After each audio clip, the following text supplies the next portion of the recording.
Hello hello hello. आज की meeting में आज आपसे मैं एक और इम्पोर्टेंट टॉपिक से बात करने वाला हूं। मैं Krishna Gupta New York medical college के प्रोफेसर के तौर पे आपसे न्यूयॉर्क से बात कर रहा हूं मैं आज। और आपको ध्यान होगा कि पिछली मीटिंग में हम लोगों ने डिस्कस किया था, एलडीएल पे ध्यान दिया था हमने। कोलेस्ट्रॉल की जो 3-4 बातें हैं वो ध्यान देने की कि कोलेस्ट्रॉल में एलडीएल एक सबसे बड़ा आइटम है जो बहुत ख़तरनाक चीज़ है। दूसरा पार्ट है एचडीएल जिसको जानने की ज़रूरत है, और तीसरा पार्ट है ट्राइग्लिसराइड। ये 3 अलग अलग बातें हैं। तीनों चीज़ों को मिला के जो टोटल बन जाता है उसे हम टोटल कोलेस्ट्रॉल बोल देते हैं। यानी कि टोटल कोलेस्ट्रॉल का मतलब है एलडीएल, एचडीएल और ट्राइग्लिसराइड। एलडीएल का मतलब था लेस डिजायरेबल, हमने उसको वर्ड को यूज किया था याद रखने के लिए। एक्चुअल वर्ड तो होता है लो डेंसिटी लाइपोप्रोटीन, लेकिन उसे छोड़ दीजिए। आप ये समझिए कि एलडीएल को तो लो एलडी यानी कि लेस डिजायरेबल, एचडीएल यानी कि हाईली डिजायरेबल, उसको याद रख लीजिए।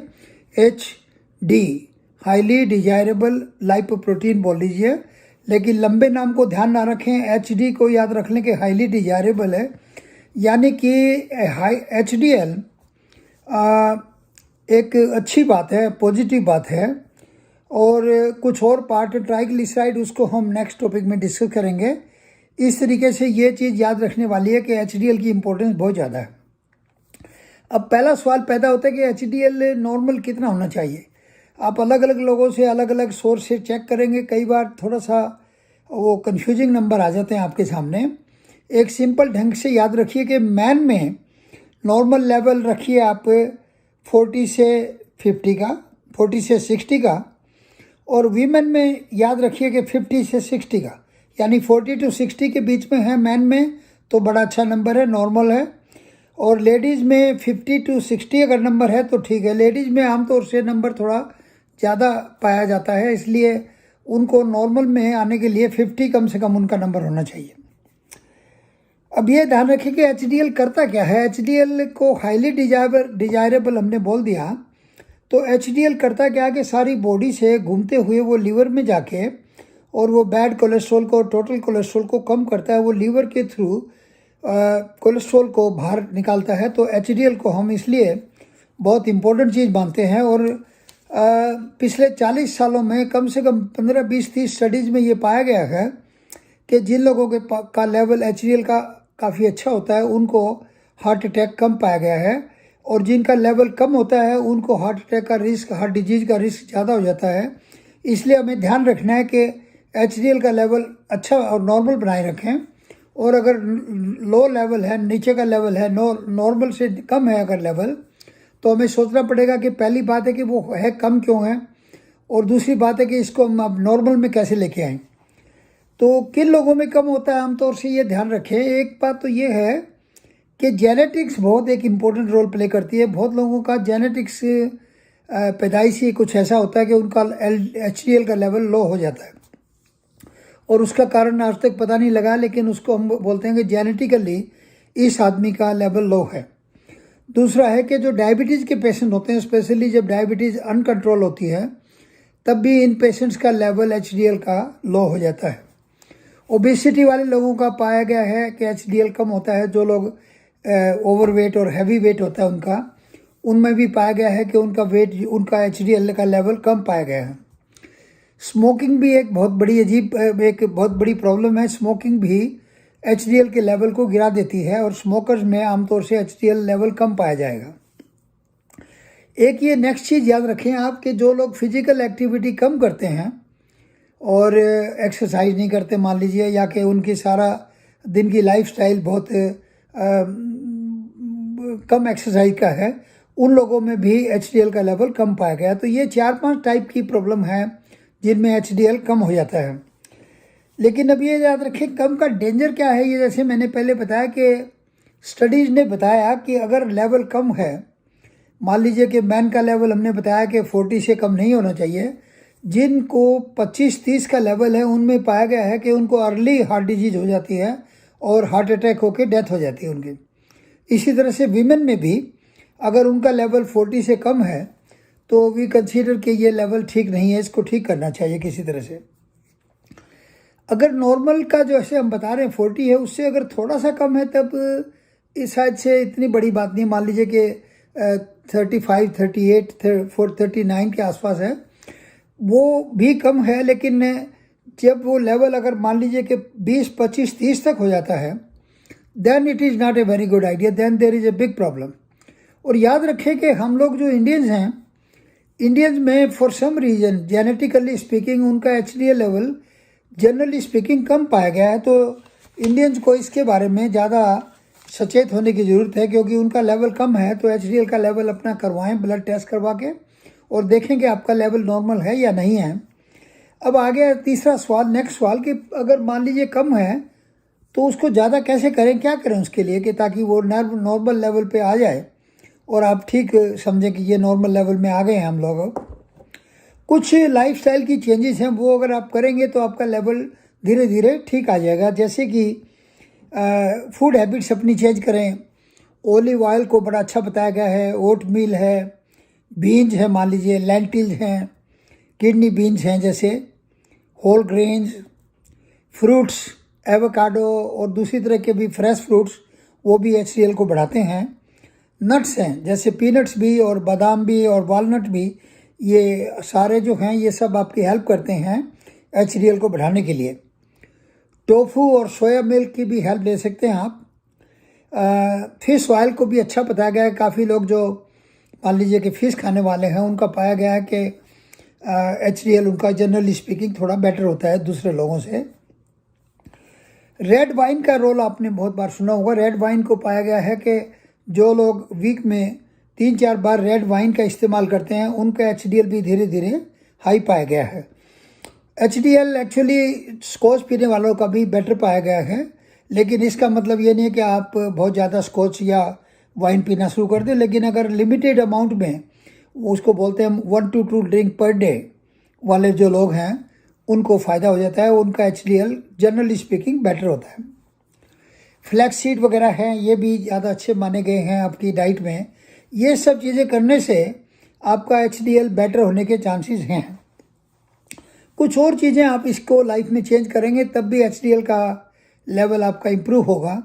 जैसे कि आपकी रेगुलर एक्सरसाइज की अगर आप हैबिट डालेंगे, 30-40 मिनट्स की वॉकिंग या जॉगिंग या किसी और टाइप की एक्सरसाइज में अगर आप इन्वॉल्व होंगे, उससे भी पाया गया है कि HDL का लेवल बेटर हो जाता है। उसी तरह से अगर ओबेसिटी की प्रॉब्लम है और उसमें वेट लॉस करेंगे आप, वेट लॉस करने से भी HDL का लेवल बढ़ जाता है। और दिस गोज विदाउट सेइंग कि स्मोकिंग, तो आप पता है कि smoking is a bad item, smoking से तो बचना ही है। और स्मोकिंग बंद करने से भी HDL का लेवल बेटर हो जाता है। उसी तरह से लाइफस्टाइल को अगर चेंज करते हैं टोटली और स्ट्रेस लेवल को धीरे धीरे कंट्रोल में लेके आते हैं, तब भी पाया गया कि HDL का लेवल इम्प्रूव हो जाता है धीरे धीरे करके। तो ये जो चीज़ें हैं ये तो लाइफस्टाइल की हैं जो कि HDL को बेटर करेंगी। अब आपका सवाल पैदा होगा कि कोई मेडिसिन भी ऐसी हैं जो कि ले सकते हैं आप। आंसर है कि यस, कुछ मेडिसिन हैं। एक मेडिसिन का जिक्र बार बार आता है, वो है नियासिन या कि निकोटिनिक एसिड। और नियासिन डॉक्टर्स यूज़ करते हैं वो HDL को ऊपर लेके आने के लिए, और यूजुअली HDL जो है वो उससे इम्प्रूव हो जाता है, ये पाया गया है। हालांकि नियासिन की थोड़ी थोड़ी डोज बढ़ानी पड़ती है, और हाई डोज करने से नियासिन के अपने भी साइड इफ़ेक्ट हो जाते हैं। तो नियासिन वैसे बाज़ार में अपने आप भी मिल सकता है आपको, लेकिन प्लीज़ अपने आप ट्रीटमेंट ना करें अपना। Under the guidance of doctor try करें कि नियासिन लेने की, ताकि आपका HDL का लेवल इम्प्रूव हो जाए। कुछ और चीज़ें हैं, फाइब्रिक एसिड डेरिवेटिव बोलते हैं हम उसको, मेडिसिन है वो भी एक, उससे भी वो यूज करते हैं HDL का लेवल इम्प्रूव करने के लिए। ये याद रखें कि अगर HDL का लेवल लो है और साथ में LDL का लेवल हाई है, तो then it is a separate problem. उसके लिए तो फिर आपको जो दूसरी मेडिसिन है लिपिटो टाइप की, जिसको हम स्टैटिन बोलते हैं, that is a better choice, क्योंकि उसमें आपको LDL को भी कम करना है और HDL को भी ऊपर लेके आना है, तो वो एक सेपरेट इशू हो जाएगा। उसके लिए तो बेस्ट चॉइस आपको लिपिडो टाइप की, स्टैटिन टाइप की मेडिसिन में जाना पड़ेगा under the guidance of your own doctor. लेकिन आइडिया है कि HDL को आप नॉर्मल रखें, बल्कि कोशिश करें कि नॉर्मल 40 तक होता है, 40 मिनिमम, 45-50 की तरफ लेके जाएं कोशिश करके, अपनी लाइफस्टाइल को चेंज करके। अब आएगा सवाल कि एक बार आपका लेवल मान लीजिए कि मेडिसिन से नॉर्मल आ गया तो करें क्या फिर बाद में हम एडवाइस करते हैं लोगों को, पेशेंट्स को, कि 3 to 6 मंथ अपना ब्लड टेस्ट कराते रहें कम से कम। तो 6 महीने में कराएंगे तो आपको पता रहेगा कि आपकी मॉनिटरिंग हो जाएगी कि HDL आपका ठीक है या कि फिर दोबारा से कहीं गलती से नीचे तो नहीं चला गया है। तो उसको LDL के साथ साथ HDL का इम्पोर्टेंस जो है वो आप जान जाएं और HDL का लेवल को नॉर्मल बनाएं। एक छोटा सा आपके लिए टॉपिक आ जाता है कि एग और एग का रिलेशन क्या है LDL और HDL के साथ। ये एक बहुत बड़ी कंट्रोवर्सी अपने आप में एक तरह से। एग से लोग बहुत डरते हैं कि कहीं एग खा लिया तो कोलेस्ट्रॉल बढ़ जाएगा। एग में 250-300 मिलीग्राम तक कोलेस्ट्रॉल होता है। अब सारी रिसर्च के बाद एक बात जान जाएं कि एग के खाने से कोलेस्ट्रॉल नहीं बढ़ता है, ये याद रखें। एटलीस्ट कम से कम 80% लोगों में पाया गया है कि LDL पे एग खाने से कोई LDL को नुकसान नहीं होता है, LDL बढ़ता नहीं है। HDL थोड़ा सा बढ़ता है एग खाने से।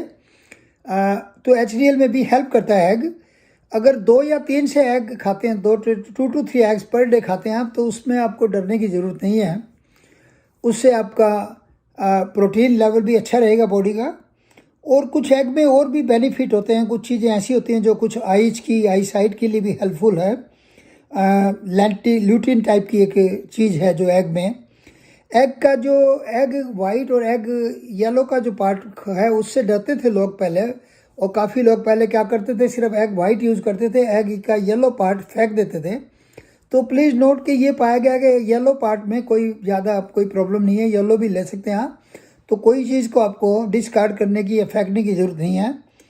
अगर आप डेली की लाइफ में 1 to 3 एग्स तक ले रहे हैं तो कोलेस्ट्रॉल में आपको कोई डैमेजिंग इफेक्ट नहीं पाएगा, बल्कि एग के अंदर प्रोटीन पाई गई है जो कि पर्टिकुलरली जो 60-65 से ज़्यादा के लोग हैं उसमें उनको प्रोटीन और मसल की और बोन की ज़रूरत होती है, उसके लिए प्रोटीन चाहिए। वो प्रोटीन आपको मिलेगी एग से। एग को ये लोग एग से ये जान जाएं कि वेट भी कम हो सकता है अगर आप एग का प्रॉपर यूज़ करते हैं। पाया गया है कि एग खाने से पेट जल्दी भर जाता है तो आप कम खाते हैं, और एग खाने वाले लोगों को हेल्प मिल सकती है वेट लॉस करने में। कुछ हद तक ब्रेन के फंक्शन में भी पाया गया है कि एग का रोल है। तो एग अगर आप पहले से ही खाते हैं तो एग से डरने की ज़रूरत नहीं है आपको कि एग खाने से कुछ डैमेज हो जाएगा आपकी बॉडी में या कि हार्ट अटैक बढ़ जाएगा, ऐसा कोई प्रॉब्लम नहीं है। और अगर आप एग खाने वाले नहीं हैं तो कोई स्पेशली एग खाना शुरू करें, ऐसी भी कोई बात नहीं है। तो प्लीज़ ये याद रखें। और इस तरीके से आप ये HDL का जो है इम्पोर्टेंट टॉपिक, उसकी मॉनिटरिंग कैसे करें, उसको बढ़ाएं कैसे, उसको बॉर्डर लाइन अगर है तो उसको 45-50 की तरफ कैसे लेके जाएं, ये सब बातें आप याद रखें। और HDL आपकी लाइफ में अच्छा होने से आपको हार्ट डिजीज़ का रिस्क कम है, और आपके स्टेंट का और बाईपास के जो वो जो प्रॉब्लम है सबसे ज़्यादा लोगों को, उस साइड से वो आपको बचाएगा अच्छा HDL का लेवल। तो प्लीज़ ये रिमेंबर रखें आप कम से कम। और thank you very much. And then next time में आपसे बात होगी मेरी, नेक्स्ट मुलाकात में आपसे हम ट्राइग्लिसराइड की बात करेंगे। वो ट्राइग्लिसराइड भी एक बहुत इंपॉर्टेंट आइटम है कोलेस्ट्रॉल का, तो वो अगले वीक में आपसे मैं कोशिश करूँगा ट्राइग्लिसराइड पे आपसे बात करूँ। Thank you.